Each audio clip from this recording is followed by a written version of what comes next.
This is OffPlanet Radio. Welcome once again to OffPlanet Radio Live. I'm Randy Moggins. It is Wednesday night, November 21st, 2012. Did Thanksgiving come early this year? 21st. I don't know. Time is a really, really weird thing these days. How you doing? We have a great show tonight. David Griffin is with me. I have him on the line. And it has been, a very interesting week all around. Coming up on OffPlanet Radio in the next few weeks, we're actually booked right through December, and I have some great guests coming up as well. Next week, you will be hearing from E.A. James Swager, the Newgrange Serious Mystery. And on December 5th, Paul Andrew Mitchell of the Supreme Law website will be here, and we're going to begin what I hope is going to be a series of discussions on what we've loosely termed the citizen, what is government, what is law. We're going to go into constitutional law. We're going to go into statutory law, the IRS. And that will dovetail as well into my next week's guest, which on the December 12th will be Dean Clifford, who is in Canada. And Dean has done a lot of work in sovereignty in the courts, and he's going to be here to speak to those issues. They dovetail, interestingly, because Canada, the U.S., and Western Europe all have the same law structures. They all come from the same place. So what is done in one court is very germane to what happens anywhere else. And so we're going to deal at length with issues of law and who you are in law and who you think you are in law, because you're not who you think you are. And finally, on December 19th, Ann Gail Rose O'Grady is going to be here. She is going to talk about the Akashic Records and the shift. And so that's the upcoming lineup, and that is all posted over at the websites offplanetradio.com and offplanetradio.net, which is the streaming site. And I have something I need to talk about. And this will piss people off, but what else is new?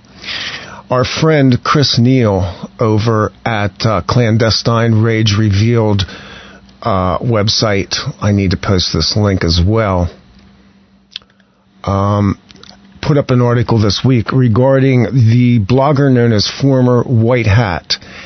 And gosh, where to even begin with this? Well, I'll begin with the truth. What Chris posted this week in an extensive article basically reveals what he believes to be the identity of the former White Hat. And the former White Hat in this article has been masquerading for a long time. What this guy basically is this guy is a slanderer and a libelist.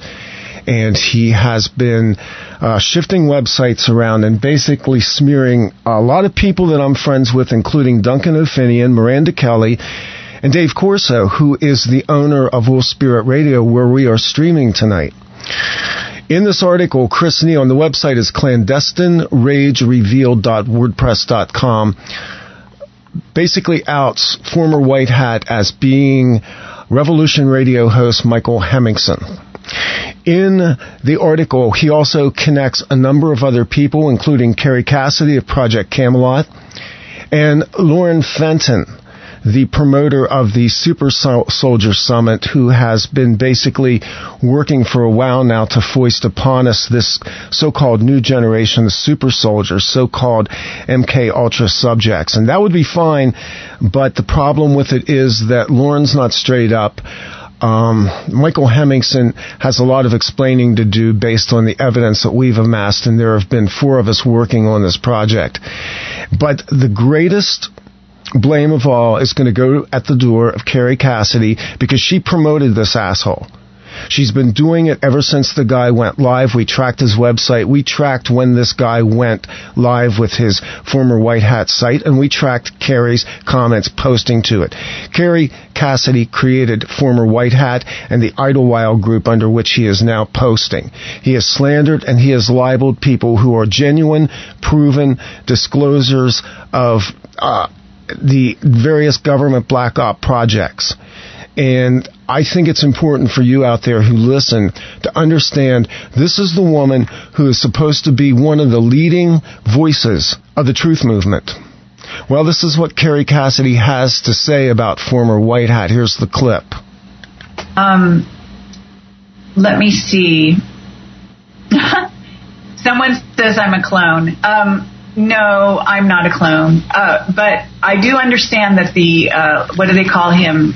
The former White Hat who, is always doing stuff on his blog. He, what did he say lately? He said that there was a whole planet full of Kerry clones, which I thought was really fun.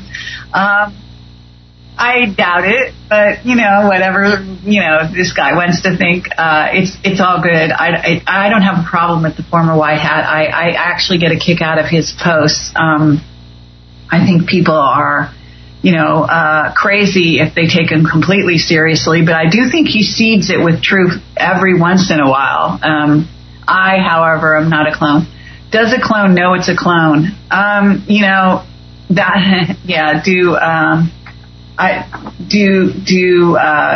So let's say androids dream an electric sleep, or do they dream a sheep? I have to say that. Is she on acid or what? She has no problem with a man who has slandered people who came forth as whistleblowers, people like Duncan O'Finian, people like our friend Chris, who has been on his blog for a year. She has no problem. She actually finds this amusing. If you find this amusing, and if you people over at Revolution Radio who air her show, Lorraine Fenton's, and apparently this Michael Hemmings, what is his name again? Michael Hemmingson. I don't even know this guy. If you're going to air him, if you're going to follow him, we are not friends. I have nothing to do with this. The entire alternative media is completely corrupted by these bastards. And it goes down to the very point that if you put a little poison in water, it's still frickin' poison. So, to Kerry Cassidy, I say, you have now been completely laid to shame. You've been confronted with this. You had the evidence a long time ago of what was going on. You're part of the problem, Kerry. Project Camelot is anathema. Okay, so we got that out of the way, and I really do owe it to my guest to bring him up. He comes to us with probably one of the most interesting stories I've seen in a long time, and he is, in fact, himself a whistleblower. This, tonight, is actually an intel report from another dimension, and I want to bring him up now. I want to welcome the creator of the UpwardVectorPubs.com website and the author of Revelation, a briefing for the peoples of planet Earth. My guest is David Griffin. David, welcome to OffPlanet Radio. Hi, Randy. Thank you very much. Pleasure to be here tonight. It's good to have you on. Sorry you had to suffer through my bit of a screed there, but some things needed to be said. Yeah. Actually, it's interesting to hear that because personally, I had sent Kerry a number of emails and have never received a single reply to any of them. Yeah, so I found that rather interesting. Yeah, apparently the complaint is that the whistleblowers have dried up, but in fact they haven't. I know a number of people who simply will not come forward in the venues such as they are right now. So it's understandable. There's on my website I've got a whole section that's devoted to counterintelligence. So people might find that interesting. It's section 3 when they get into the main index. But it's a fairly typical for counterintelligence to, do these types of operations. So, David, yes, I've been through your website, and I, frankly, as much as I've prepped for this show, kind of got lost in the whole thing as to where to begin. It is so big and it is so huge. Yeah. But probably the best place to start is your journey, where you began, how you came to this, and how you began to stream the information, the understanding of not only who you are now, but who you have been in the past and how you wound up with memories. Okay. It's funny you should bring that up because I was actually thinking right along that same line earlier today that I should probably start with that data too. Beginning at the beginning is a really good place to start. Yeah. Exactly. Yeah. All right. So let's start with some basic data first. All of us, you and I and everybody listening, all of us are immortal spiritual beings. Yes. Okay, so how long does an immortal spiritual being live? Forever, actually. Okay, good. Okay, so now where's the beginning of forever? There is no beginning. Okay, so is it more than 1,000, more than 1,000,000 years, more than 1 billion? We'll assume that the number itself is unimportant. Okay, all right. But do you think it's safe to say that it's more than 1 billion? Yeah, I would say so. Okay. So why is it then, if we've been around this long, why don't we remember? Yeah, that's challenged me for a long time because I think I, like a lot of people, have some vestigial memories of things that don't make sense in this time stream. Yep. So, yeah. So when I was younger, when I was a kid, I had sort of this gut feeling that I had been around before, but I didn't have any memories. It was just sort of this gut feeling that I had been around before. So in, let's see, I think it was 92 is when I actually recovered my first memory from a previous lifetime. And it was actually quite a shock. It was totally unexpected. I was actually shaking hands with a friend of mine right at that moment, and then this suddenly, just out of nowhere, this memory just sort of popped back up into consciousness. Mm-hmm. And it's kind of like if you were to suddenly remember something that you'd forgotten about for a long time. It was just exactly like that. It was just, I remembered. Oh yeah, I remembered. And suddenly I remembered, okay, yeah, I was a pilot, and it was September 1941, and I had just landed on this little airstrip out in the Pacific, on one of the Marshall Islands, and I was on my way over to Burma, and a group of us had just flown across the Pacific from Hawaii, and I remember the date and the time and the weather and the temperature and, what I was doing, and it was just like, boom, it was like, oh yeah, I remember that. But it was such a shock, just at that moment, because suddenly my whole reality was completely destabilized, because suddenly here's this memory which I could not deny. It's like, I remember being there. I remember doing that. And that sort of goes against all of this other programming that we've gotten, as we're growing up. So that was sort of my first foray into it. And since that time, I've spent the next 20 years recovering my memories. Now, what I'm doing here and now, right here at this particular point in time on this planet, etc., it turns out that this is all part of a mission that I agreed to do a very, very long time ago. And that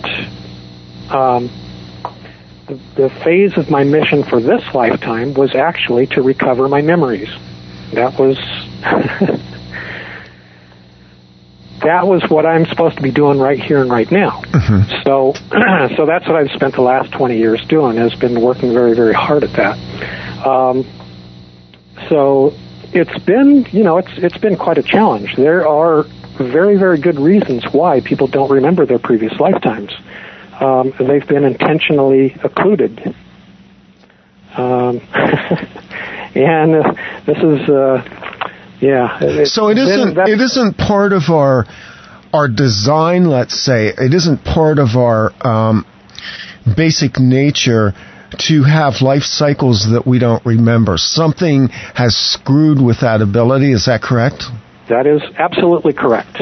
I wouldn't say something. I would say somebody. Mm-hmm, mm-hmm. Yes. Uh-huh. Yeah.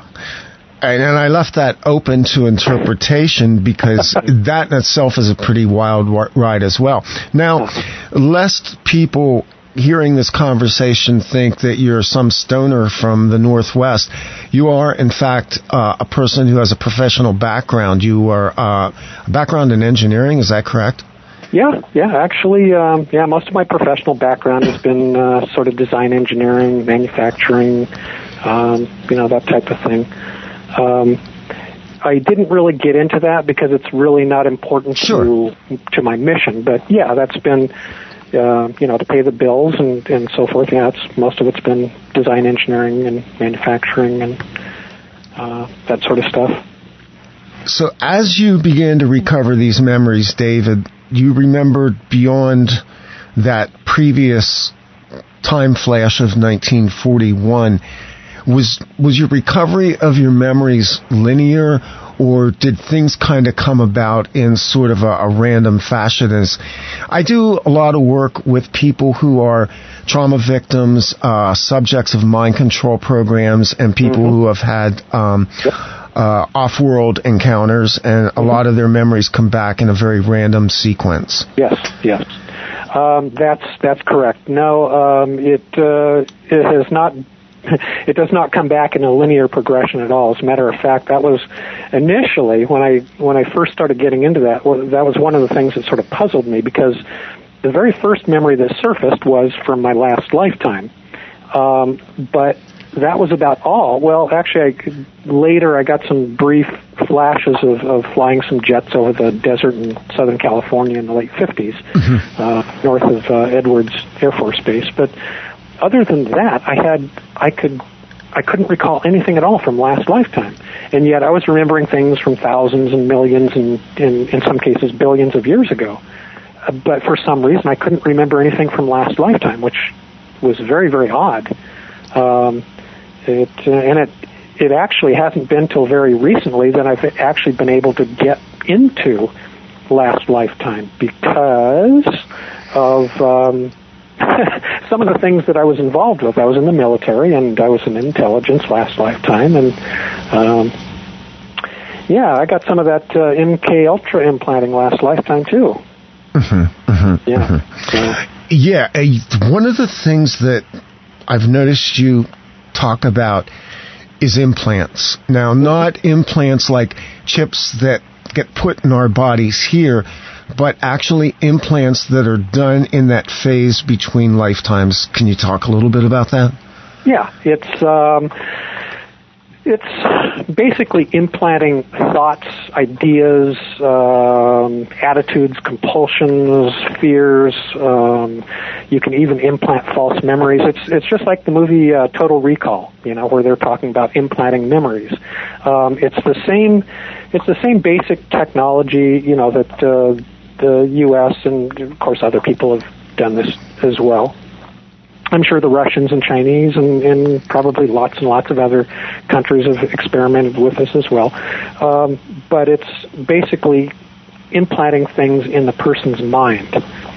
Well, that basic technology, sometimes it's referred to as PDH, or pain drug hypnosis. Those are the three components that are typically used. Those basic procedures are also used to occlude people's lifetime, memories of previous lifetimes. Yeah, this has been going on for a very, very, very long time. And this is really interesting. Listeners to my shows on my website may know that I do a series of interviews with White Wolf von Atziken, who came out of CIA projects. And White Wolf has talked a little bit about some of his recall in a prior life. And one of his was very similar to yours, of basically being shot back into this life pretty quickly after World War II. It feels to me, in talking to people who have come out of projects and have been able to discuss and who have some recall, that there are a lot of us walking around who came from that period between the 1930s, the 1940s, and the post-World War II period. Is that an accident, or is it just something that seems to be very common? Well, it's been my experience so far that, let me rephrase that. It seems to me at this point, right at this point, my memories, it's a gradual progression. It's not like suddenly one day you've got perfect recall of everything that's happened to you since the beginning of time. Doesn't happen that way. It's quite a struggle. It's like pulling teeth sometimes, getting through discovering what actually happened and discharging the charge and pain from the incident and recovering the memories. But so far, what it seems to be is it's just a continuous recycling.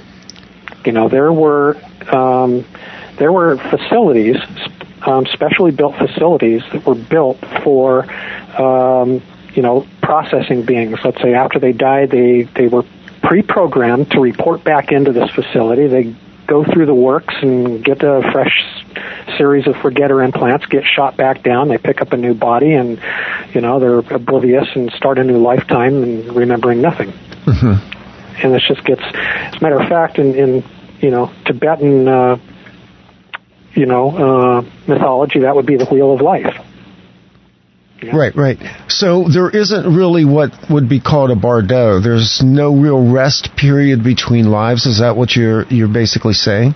Well, basically what happens to you between lives is really up to you. But I think the vast majority of people have been programmed to report back into these facilities, mm-hmm. and it's just sort of they die, they pop out of the body, and then all of a sudden the programming kicks in, and they go report back to Mars, and and get put through the ringer again, and there you go. If someone were to, I think at this point, I've probably discharged enough and uncovered enough of my past life implanting. I don't think I'm going to be going back through the implant facilities anymore. I think I'm done with that now. I've discharged enough of that stuff now that I don't think they've got much of a hold on me anymore. So. I was prepared for a lot of what you're going to talk about tonight. And I was prepared for what you just told me. But the impact isn't lessened by the familiarity, because now we're dealing with mind control at an entirely whole new level. This is mind Correct. Control beyond spiritual. It's spiritual mind control. Yeah. Yes. This is now, you're now getting up to the next higher level of spiritual control. Yes. So, behind all of this, somewhere, how to phrase this, we theoretically lived in this world of gods and devils, this universe, and depending on what your theological belief was, you died, you went to heaven, you went to hell. But then, of course, many of us have realized over the course of this present life that that's not right. And a lot of what I would consider to be the stereotype reincarnation type things don't feel right either. So this piece of information that you're putting out kind of supplies us with another level of the diabolical, but at the same time, the question then becomes, who is doing this? Why are they doing it? And who the hell gave them permission to do this? Excellent questions. Let's see. What was your first one? Who, what, where, when, why, and how. It's the 6 degrees of separation. Yeah, basically. Okay.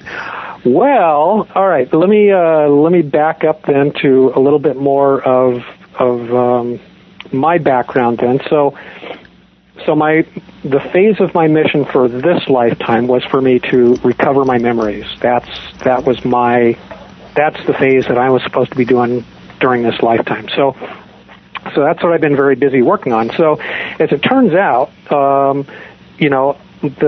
lifetime, sort of experiences that I had last lifetime of being in the military and then going into intelligence, turns out that I've done that quite a few times in the past, where I had a military career and then I went into intelligence, and of course that's not just here on this planet, it's, lots of other planets, and also, when I speak of other planets, you shouldn't immediately think of the little gray guys with the big black eyes. Right.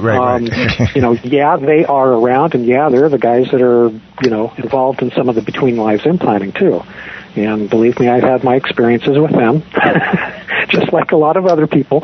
But the body type that we have right now is much more common than you would think. Yes. This body design and style has been around for a very, very long time, and it didn't just evolve here on this planet. So anyway, I've had similar careers where I was in military and intelligence and so forth and so forth. So as it turns out, though, that as I kept going back and recovering memories from further and further back, eventually I got back to the point where I remembered, oh yeah, this is all part of a big mission. I agreed to do this very big mission a very, very, very long time ago. Let me just interrupt there for a minute, because you said you agreed.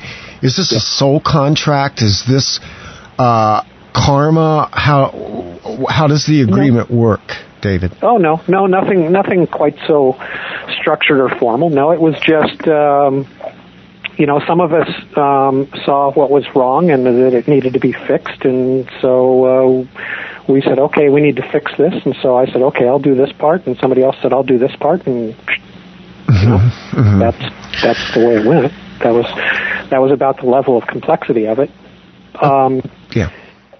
That was, of course, this was all at the time that this was done. Of course, we weren't in bodies; we were just, spiritual beings, and this was all telepathic communication, which happens, almost instantaneously. So it's just, boom, boom, boom, boom, boom, and there we go. It was decided, and off we went. So you had this agreement, and your mission here this time was to recapture your memories. Obviously, you've done that, and the next level... Still in progress. Yeah. Yeah. As it turns out, then this is only the latest phase of a very long-term, very large mission. So as it turned out, what I was supposed to do, or what I did, actually, completed with that phase now, we knew ahead of time what was coming, so I was supposed to be in certain places at certain times so that I could witness key events. And, of course, I knew that I was going to be getting the implanting to wipe out my memory, but that didn't matter because I got the memory anyway, even though it was later occluded. See, so I went through and okay, so I got captured, I got implanted, I got killed, okay, and then I go and do it again, I get captured, I get implanted, I get killed, okay, and then I go and do it again. So meanwhile, all these memories are stacking up, and so now this lifetime is like when I'm supposed to go back and clean it all out, clear out all that implanting and recover all that data so that I could then bring it forward and go, okay, here's what happened. So that is why, on my website it says revelation, which means a revealing, and it's a briefing for the peoples of Earth. It's like an intelligence briefing because I've been, sort of an intelligence officer all of this time, collecting intel on what the enslavers have been up to and how they've been doing it and who was doing what and how it was done, and et cetera. So who are the enslavers? Who are these extra-dimensional programmers who are screwing with our lives? Well, it's a whole hierarchical arrangement, just exactly like you've got here on Earth. In other words, we've got this Illuminati pyramid structure, here on Earth where you've got all these various levels, right? Well, the levels don't, the Illuminati guys here on the planet, they're actually much, much lower on the totem pole than people think. Right above them, then we get some guys that are sort of sitting at what I would call a sector level. They're from a different planet that is in control of several planets here in this area. So you've got them sitting there at a sector level, but of course they're not the top either. Then it goes up to a galactic level and so forth. And so the structure keeps on going. Actually, this will be a little bit of a stretch for some people, that it actually goes outside of this universe. This is not the only universe. So. But here within this universe, there is a very structured hierarchical arrangement. And so, in the schema of these, I call them multiverses. I guess that's as good a term as any, unless you've got a better one. In the schema of these multiverses and these controllers, is there a subsector that is this malevolent thing that we've been caught up into? I guess, and this goes on in my brain all the time as I talk to people and they tell me their stories. Is this such a malevolent universe that we're all trapped endlessly in this syndrome, or is there an end to the spin cycle that we're going through? Well, that's what some of us are trying to. We're trying to halt, is that all of us, and I do mean all of us, have been on a dwindling spiral for a very, very, very long time. And some of us are trying to halt that downward slide and turn things around and start going back up again. It's been a very, very long-term trend that this is, that we've been doing this. And, a big part of it's all the implanting that's gone on. It's not only does it destroy the being that it's done to, but, the being that's actually doing this to another being, it's destroying them too. They don't realize it, but, when you destroy another being, you're destroying a part of yourself also. So yeah, I mean, that's what, part of my mission. It's a part of the much larger mission to try and halt that downward slide and get things turned around again. Is any of this coincidental with the cycles of the Earth and the galaxy itself at this particular point in space and time? You're referring to, let's say, the geometric alignments and that sort of thing? Yeah, galactic center. Mm-hmm. Loosely the sort of stereotype 2012 thing, but right. Even more than that, David, why is it we're having this conversation tonight, and why is it that my life has seemed to collide with people of similar bents over many years now, of people who had a burning passion to get to the bottom of who they were, where they were in this particular epoch, and finding out that there's something very dark in their past that they just can't put their finger on? Well, I would say that the bottom line behind all of that would have to be intention. You intended to, and intention is cause. Intention is king. When you intend to do something, well, you'd be amazed at what can happen sometimes. So there is no grand super cycle in all this. We're just at this particular point in time, and some of this is beginning to unravel. If you look at the world right now, it's failing. Everything around us is failing. A system that was supposedly put together by these super geniuses who said that they were going to own us, that we were part of their new world order, that we were on a prison planet, and the whole thing is like one gigantic shitstem right now. It's like the money doesn't work, the technology doesn't work. It's like their faces are falling off. Yeah, and it's good because they were false faces. yeah, exactly. Essentially, I mean, this for a very long time. Actually, this has been a prison planet. It's been a spiritual prison planet. That's actually quite true. For a very long time, essentially, the guys running things here have been, lower level prison guards. I mean, to put it bluntly, this is part of a very, very long-term spiritual prison. And the Between Lives implant facilities were designed specifically to wipe out somebody's memory so they don't remember who they are, how they got here, who they were before this, and etc. And most importantly, so they don't remember the jailers. And so then you shoot them back down here and, give them bread and circuses and, keep them distracted. And so for a long time, I think a large part of the operation was basically just control of an inmate population. Now you mentioned Mars, and this seems to come up in a lot of conversations as well. Mm-hmm. I don't know if you know who Andrew Bashago is. No, I don't think so. Well, Andrew has talked about being 9 and 10 years old and jumping to Mars as a child as part of a project. Actually, I think his memories of jumping to Mars were later in life, but he was part of a project under a group that his father was a part of that were doing jump room technology. And Andrew has talked about the bases on Mars and being there, and he has mentioned some, very prominent names of people who were involved with the project, and several other whistleblowers have also come out.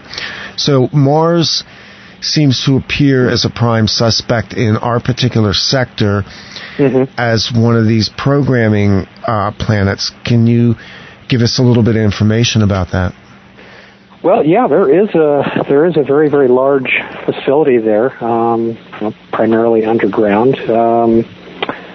I was, let's see.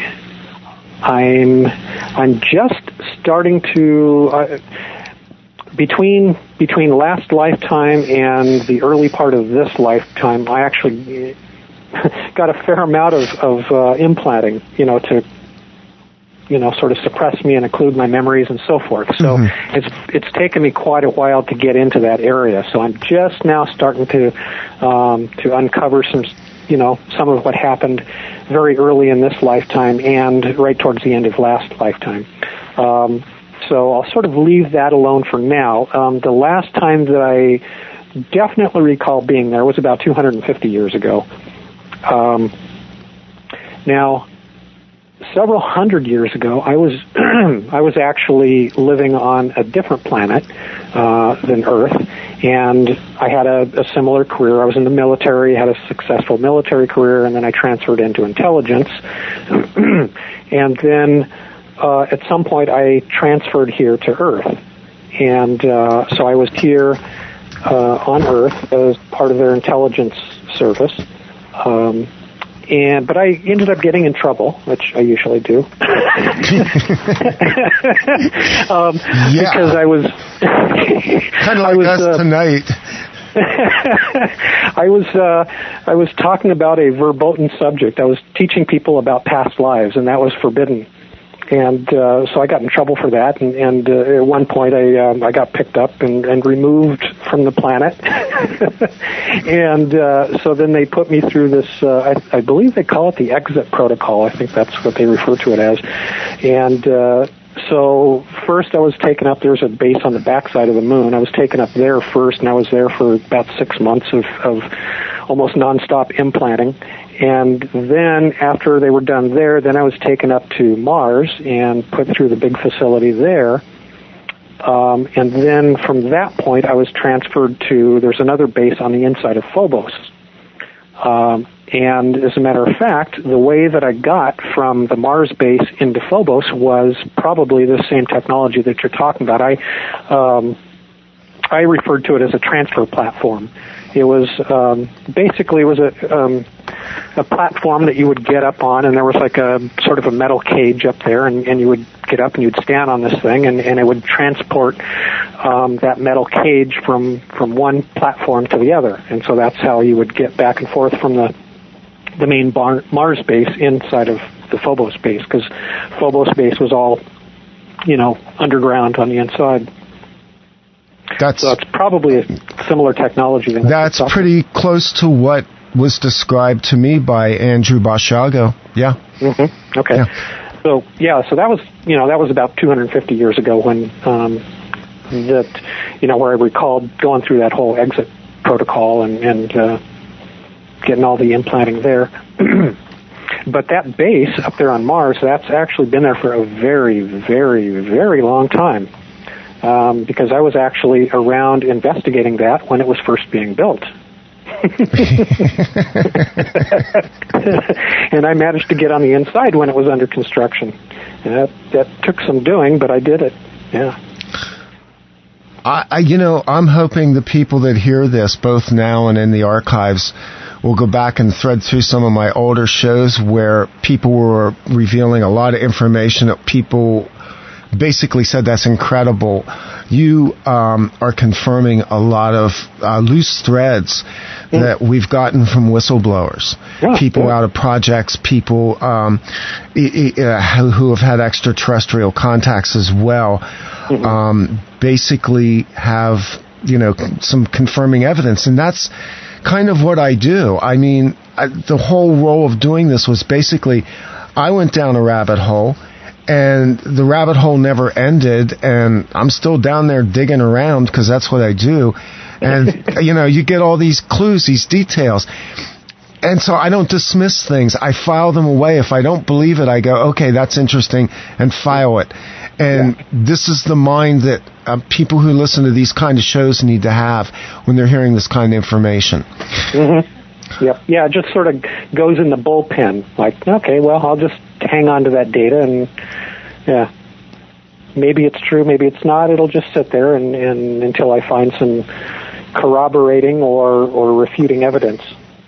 Well, it serves another purpose as well, because those who stick with this are actually going through their own deprogramming as well, I suspect. I think the people who are drawn to this are drawn to it just like we are to the subject, because there's something that brings us together, as you said earlier, intention. So we seem to share a common intentionality base to get to the bottom of this. Exactly. I want to know. Yeah. So the title of your book, Revelation, A Briefing for the Peoples of Earth. And obviously, what you have alone on your website, which I believe is the entree for the book itself, is so big we won't cover it all tonight. But let's begin with perhaps what is the first thing people need to know in their briefing, aside from what you've already brought forward tonight? Well, let's see. I guess the I don't know where to start. You're right. It's such a huge area that where do you start? I tried to lay it out. Well, let me back up a little bit more. The book itself was actually published in June of 2010. But what I found after the book had been published and I started distribution and started following up with the people that the book had been sold to, right away I found out that, oh boy, the data in the book is way too far for most people. It's way too far for most people at this point. So at that point, the website sort of took on a new role, and so the website sort of became a ramp leading up to the data in the book. And you already know that what's on the website is pretty, it's a bit of a stretch for many people, even what's on the website. So, but I tried to lay it out in a progression as much as I could, and I just hope that people, just sort of follow the progression that it's laid out in. But, unfortunately, we've sort of run out of time. It's come down to crunch time, and it's like, well, it's time for the crash course now. Wake up, we've run out of time, and things are about to crash and burn all around us. So, some people will see it right away, and other people will reject it, and well, okay, that's their choice. I've done, I fulfilled my mission. I did what I said I was going to do, and I got the data, and I made it available for people. And what they do with it, though, that's their choice. I have no control over that. But you have listed on your website, okay, a section of your website's called Levels of the Game. So let's begin by defining what this grand game is. What's being played out? You've already given us a sense of the scale of how big it is. What is the game? What's the end game? Why? Well, Okay, it's actually, and you might laugh at the stupidity or the simplicity of it, but the basic game is enslavers versus free beings. That's the basic game. There's a bunch of guys on one team that are running around trying to enslave everybody, and there's some of us that are trying to, free beings. There you go. So is this okay, I got to use a term here, and every term that I use is going to fail because we're dealing with the hugeness of a timeless dimension, but this has been going on, quote, forever. Does it have a perceivable end in terms of somebody who runs to the goalpost and spikes the ball? God, I hope so. I'm tired of playing it. Well, hopefully this will be the last time it's played. Hopefully. I got to tell you. Well, all right. Here, let me give you something else. Just this will be a bit wild for some people, but all right. So go for it. All right. So the universe we're in right now, it's about, I don't know, it's actually pretty young. I don't know, 15 billion years, something like that. I'm not sure what it is. I came in here about 12.8 billion years ago. There was another universe before this one, which was actually very, not too dissimilar from this one. It was a physical universe just like this one. There were stars and planets and moons and we had bodies just like this, and we had cities and spaceships and, the whole 9 yards just like what we have here. It's just that it was a different universe. So I was in that one for quite a while. And then I came in here into this one, and so here we are now. But this whole cycle,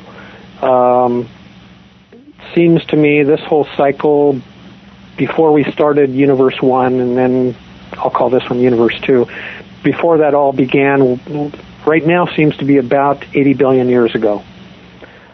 And that's when myself and a few others drew up our plans for hopefully ending this. That's the goal, is to stop playing this stupid game. It's had nothing but devastating effects for everyone. It's an incredibly stupid game, but there are some that want us to keep playing this game.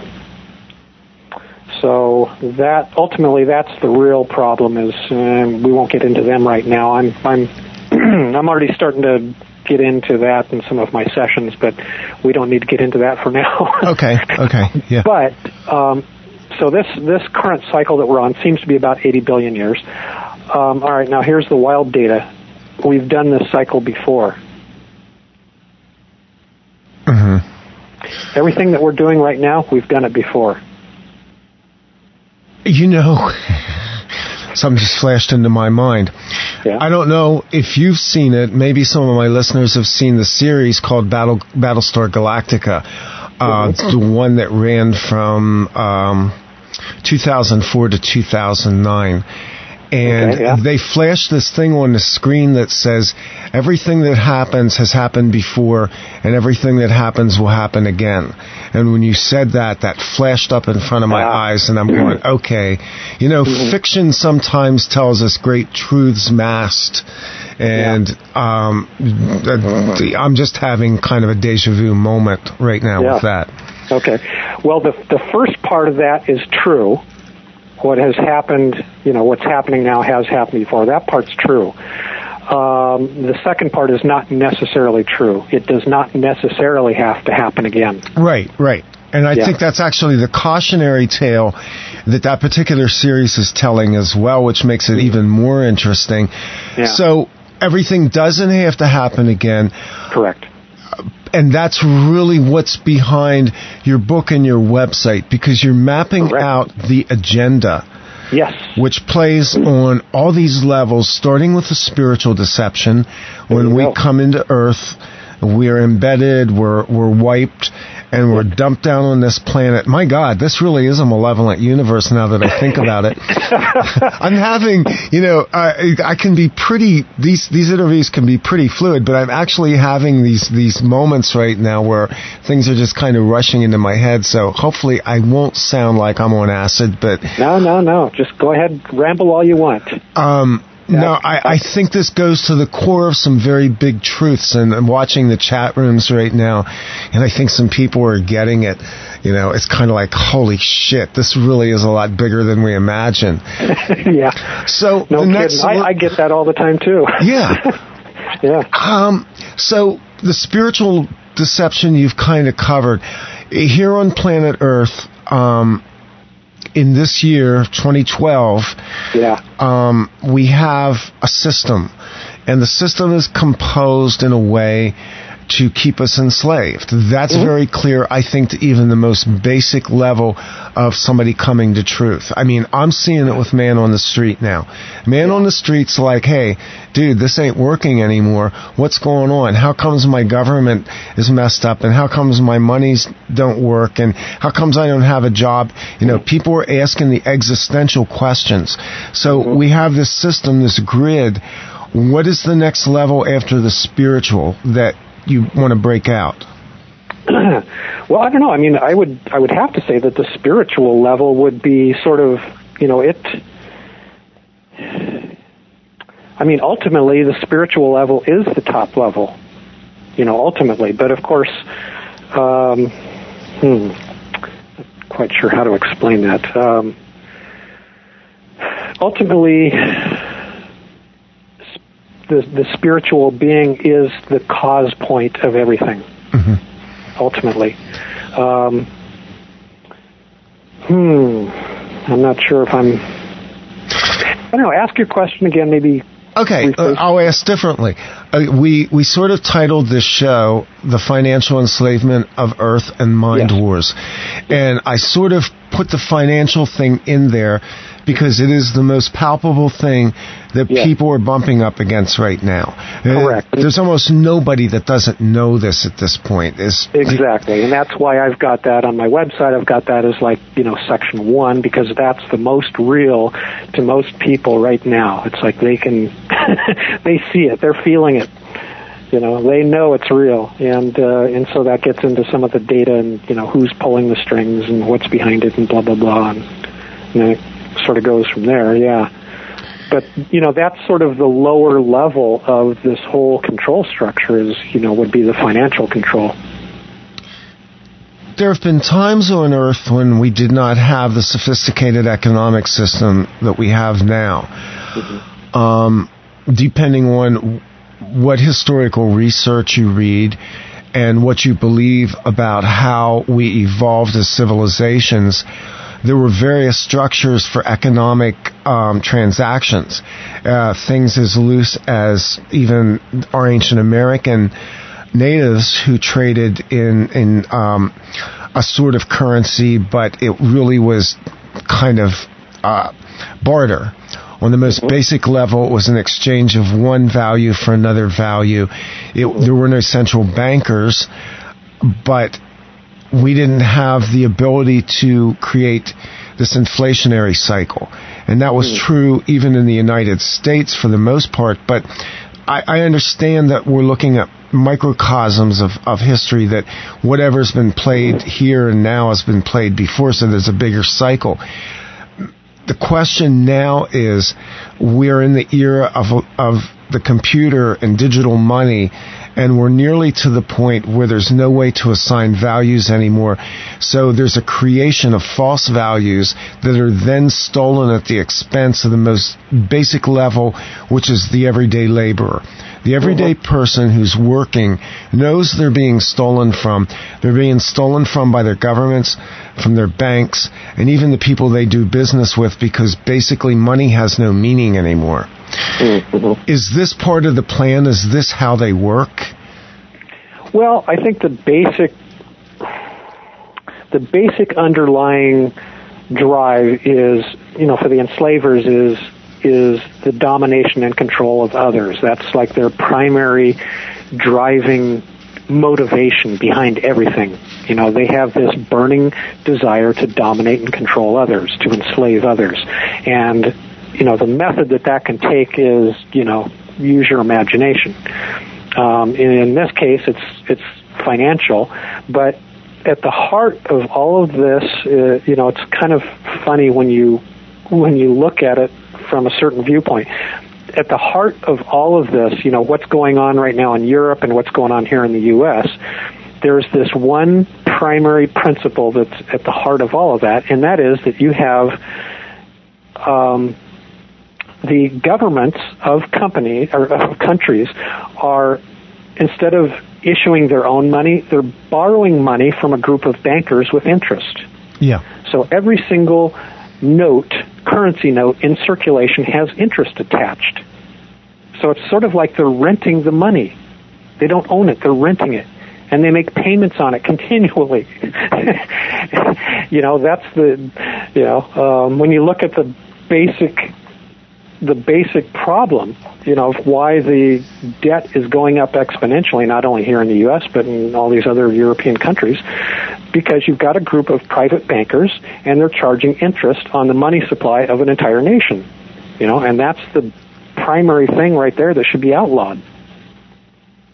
You know, nobody should be profiting on the money supply of a nation, or a planet, for that matter. Yeah, because, now they're going to, you know, and they've gone so far now as to take all this fictitious debt, which is going bad. In other words, package it up and then sell it to somebody else as an investment. Yes, I know.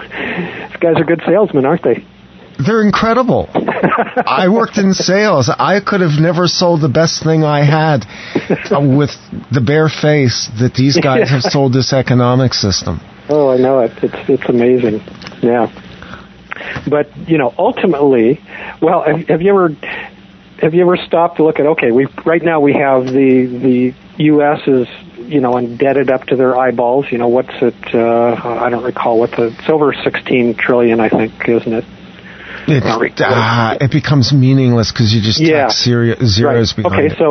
So then you start looking at, okay, so who do they owe the money to, right? And so eventually you start tracing it back. Okay, so Greece is in debt up over their head. You know, who are they in debt to, right? And so you start tracing it back to, well, where is all the debt going back to? You know, ultimately you're going to get back to this small group of people that are basically bankrupting entire countries and ruining the lives of millions and millions and millions of people. You know, ultimately that's what it's going to get back to. And I know who some of these guys are. They're actually some of my former brethren. Yeah, I might even know some of these guys. Yeah. So the money is one part of it, and we have a social structure that's a hierarchical structure as well. Mm-hmm. On one level or another, the mass of humanity is pitted against each other. We're placed into a competitive system, and we're told the best and the brightest will shine, and the rest will go to whatever level they can settle to, like so many stones on the bottom of a lake. And so we have basically a form of economic eugenics, where poverty and all of the things that go with that are now rampant. You know, and have been for, you know, most of my life. I mean, I remember the inner cities as a kid, and they've only gotten worse, you know, despite all the government programs. The inner cities are hell. And so we have this pecking order that feels like it is simply, again, this microcosm of this system you're talking about. Mm-hmm. Yeah. Ultimately, at the top of this hierarchical structure, you've got some really evil people, you know, that care absolutely nothing about other beings, other than how they can use them and how they can dominate them. The unfortunate part is that we've got so many people that are a part of this system simply by doing what they're told, following orders, doing what they're told, you know, oh, I'm just doing my job, whatever. That's where the real power to suppress all of us is coming from. It's coming from all of us who are being a part of this system and contributing in one little bit.